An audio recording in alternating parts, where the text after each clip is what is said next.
ડેડિયાપાડાના ધારાસભ્ય ચેતર વસાવાને આપણે અનેકવાર નર્મદા ડેડિયાપાડા આ આજુબાજુના વિસ્તારમાં રોડ રસ્તાના પ્રશ્નોને લઈ અને વિરોધ કરતા જોયા છે. ચેતર વસાવાએ આપણને ખબર છે કે જૂના રાજમાં પણ રોડ રસ્તાના પ્રશ્નોને લઈ અને એક મોટી વિરોધ કર્યો હતો અને ત્યારબાદ ત્યાંના સાંસદ મનસુખ વસાવા ઉપર પણ અનેક સવાલો ઊભા કર્યા હતા. અને હવે ચેતર વસાવાએ જે આ આદિવાસી વિસ્તારોમાં રોડ રસ્તાની સમસ્યા છે એને લઈ અને વિધાનસભામાં સવાલો ઊભા કર્યા છે. શું છે સમગ્ર મામલો, વિગતે ચર્ચા કરીશું. નમસ્કાર, હું છું ઉજ્જવલ અને આપ જોઈ રહ્યા છો નિર્ભય ન્યૂઝ. ચેતર વસાવા આમ તો આદિવાસી વિસ્તાર, ખાસ કરી અને નર્મદા અને તેના આજુબાજુના વિસ્તારોમાં જે સમસ્યાઓ છે એને લઈ અને વિધાનસભામાં આપણને સતત બોલતા જોવા મળી રહ્યા છે. વિધાનસભાનો હાલ સત્ર ચાલી રહ્યો છે અને એ સત્રમાં અનેક સવાલો પણ ઊભા કરે છે. અને હવે ચેતર વસાવાએ જે પ્રજાલક્ષી મુદ્દાઓ છે એને રજૂ કર્યા અને તેની સાથે સાથે જે જંગલ વિસ્તારમાં છે એનામાં રોડના કામો જે વન વિભાગ દ્વારા અટકાવવામાં આવ્યા છે એને શરૂ કરવામાં આવે એવી પણ વાત કરવામાં આવી છે. અને બીજા પણ પ્રશ્નોને લઈ અને જે બ્રિજ, રોડ, રસ્તા, આ તમામ પ્રશ્નોને લઈ અને ચેતર વસાવાએ શું કહ્યું એ પણ સાંભળી લઈએ. પૂરક માંગણીઓને લઈને જ્યારે મંત્રીશ્રીઓ આવ્યા છે એમાં કુદરતી આફતો અંગે રાહતની પૂરક માંગણી હતી, માર્ગ અને પુલની હતી, કૃષિની હતી, તબીબી જાહેર આરોગ્યની હતી અને નર્મદા જળ સંપત્તિ પાણી પુરવઠાની હતી. ત્યારે સન્માન્ય ગૃહમાં અમે સન્માન્ય ગૃહને પણ ધ્યાનમાં મૂક્યું છે કે જે પણ સડક યોજનાઓ, માનનીય મુખ્યમંત્રી સડક યોજના હોય, પ્રધાનમંત્રી સડક યોજના હોય, જિલ્લા પંચાયત સ્ટેટના રોડ રસ્તા હોય, જ્યારે પણ મંજૂર થાય છે, અમારા જે વિસ્તારો છે એ અંતરિયાળ વિસ્તાર છે, જંગલ વિસ્તાર છે, ત્યારે ફોરેસ્ટ વિભાગ દ્વારા એફસીએની પરવાનગીના નામે, પર્યાવરણની પરવાનગીના નામે એનઓસી આપવામાં નથી આવતી અને રોડ અટકાવી દેવામાં આવે છે. કેટલીક જગ્યાએ કોન્ટ્રાક્ટરોના વાહનોને પણ જપ્ત કરવામાં આવેલા છે અને લાખો રૂપિયાના દંડ ફટકારવામાં આવ્યા છે. જીતગઢથી જુનારાજ જતો રસ્તો છેલ્લા 2020-21થી મંજૂર છે, છતાં એનું કામ આજ દિન સુધી ફોરેસ્ટ વિભાગ દ્વારા કરવા દેવામાં આવતું નથી. એ પણ અમે સન્માન્ય ગૃહમાં રજૂઆત કરી કે તાત્કાલિક અસરથી એ શરૂ કરવામાં આવે. જુનારાજ ગામ એ આજનું ગામ નથી, એ પૌરાણિક ગામ છે, 700 વર્ષથી પણ વધારે જૂનું ગામ છે. ત્યાં આવેલું દેવહાત્રા ધામ હોય, ત્યાં જે ગોહિલ વંશ, કોટિન રાજા અને બીજા રાજાના જે પણ ત્યાં ગાદીઓ છે, ત્યાં મહેલો છે, દરબારો આજે પણ ત્યાં અડીખમ છે.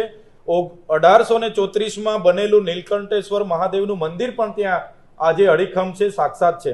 ત્યારે જુનારાજ જેવું પર્યટક સ્થળ પર જવા માટે પણ આ સરકારમાં ફોરેસ્ટ વિભાગ પરવાનગી ન આપતું હોય અને 4 વર્ષથી રોડ પેન્ડિંગ હોય, ત્યારે આજે સન્માન્ય ગૃહમાં તાત્કાલિક અસરથી એને ચાલુ કરવાની પણ માંગ અમે કરી છે.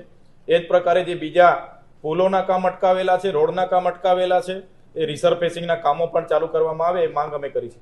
સાથે સાથે જે નર્મદા જિલ્લામાંથી હું આવું છું, નર્મદા પરિયોજનાનું પાણી કચ્છથી લઈને સમગ્ર સૌરાષ્ટ્રમાં સુજલામ સુફલામ સોની યોજના દ્વારા પહોંચાડવામાં આવે છે.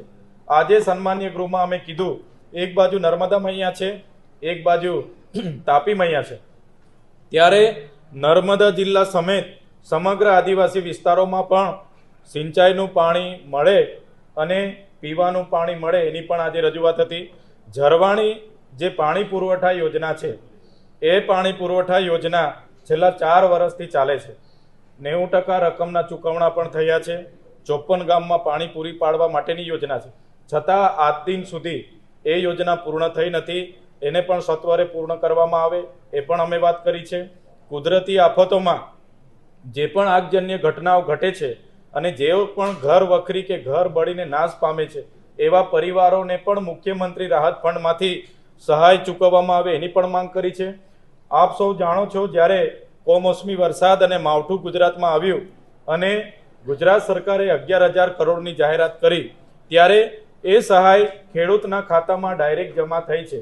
અમે આજે સન્માન્ય ગૃહમાં સરકાર પર રજૂઆત અને માંગણી કરી છે, જે પણ લોકો ભાગ્યા ખેતીના ભાગરૂપે ખેડૂત પાસે ચોથા ભાગે કે ત્રીજા ભાગે ખેડૂત સાથે જે લોકો ખેતી કરતા હતા, એક ભાગ્યાઓને ના તો સરકારે સહાય આપી છે કે ના તો ખેડૂતને મળેલી સહાયમાંથી એને ભાગ આપવામાં આવ્યો છે. અમે આજે સન્માન્ય ગૃહમાં માંગ કરી છે કે ગુજરાતમાં જે પણ ભાગ્યાઓ ભાગમાં ખેતી કરતા હતા એમને પણ ગુજરાત સરકાર સહાય આપે એની આજે અમે આ સરકારમાં માંગ કરી છે, ગૃહમાં માંગ કરી છે. સાથે જ આરોગ્યમાં પણ પૂરક માંગણી લઈને આવ્યા છે. ત્યારે નર્મદા જિલ્લામાં સીટી સ્કેન, સોનોગ્રાફી, સબવાહિની જેવા સાધનો આજે પણ નથી. તો civil hospital, sub district hospital અને પ્રાથમિક અને સામૂહિક આરોગ્ય કેન્દ્રમાં પૂરતા સાધનો અને પૂરતો સ્ટાફ ઉપલબ્ધ કરાવવામાં આવે એ આજે સન્માન્ય ગૃહમાં અમે રજૂઆત કરી છે અને સરકાર પર એ માંગ અમે કરી છે. એ જ પ્રકારે અંકલેશ્વરથી જે નેશનલ હાઈવે ડેડિયાપાડા સાગબારા થઈને મહારાષ્ટ્રને જોડતો નંદુરબાર બુરહાનપુર સુધી જાય છે, ત્યાં કરજણ નદી પર એક પુલ જર્જરિત છે એમ કરીને 8 થી 10 મહિના પહેલા માર્ગ મકાન વિભાગે બંધ કરેલો છે, જેના કારણે અમારા વિસ્તારના ખેડૂતો શાકભાજી લઈ જતા, કાચો માલ લઈ જતા એમને નીંગળથી ભૂતબેડા જતા ખરાબ રોડ પર, ગ્રામ્ય રોડ પર ફરીને નેત્રંગ જવું પડે છે. આ પુલને તાત્કાલિક અસરથી મંજૂર કરવામાં આવે અને મંજૂર થાય અને કામકાજ પૂર્ણ થાય ત્યાં સુધી એનું ડાયવર્ઝન બનાવવામાં આવે એ આજે અમે સન્માન્ય ગૃહમાં માંગ કરી છે. અહીંયા ચેતર વસાવા દ્વારા ખેડૂતોને લઈને પણ વાત કરવામાં આવી. આપણને બધાને ખબર છે કે ખેડૂતોના અનેક સવાલો ઊભા થયા હતા અને તેની સાથે સાથે સવાલો ઊભા થયા હતા ભાગ્યાને લઈને. જે ખેડૂતો જે ભાગ્યા રાખે છે, જે ખેત મજૂર છે, આ લોકોને જ્યારે પ્રશ્નો આવે છે અને જ્યારે વળતરની પણ વાત આવી હતી, ખેડૂતોને નુકસાન થયું એની સામે, તો જે ખેતના માલિકો છે એમને વળતર આપવામાં આવ્યું હતું, પરંતુ આ જે ભાગ્યાઓ છે એમને કોઈ પણ પ્રકારે કોઈ સહાય નહોતી આપવામાં આવી. આ તમામ બાબતને લઈને પણ ચેતર વસાવાએ સવાલ રજૂ કર્યા. આ સમગ્ર બાબતે તમારો શું અભિપ્રાય છે અમને કમેન્ટ કરી જરૂર જણાવશો. અમારી ચેનલ નિર્ભય ન્યૂઝને લાઇક, શેર, સબસ્ક્રાઇબ કરવાનું ભૂલશો નહીં.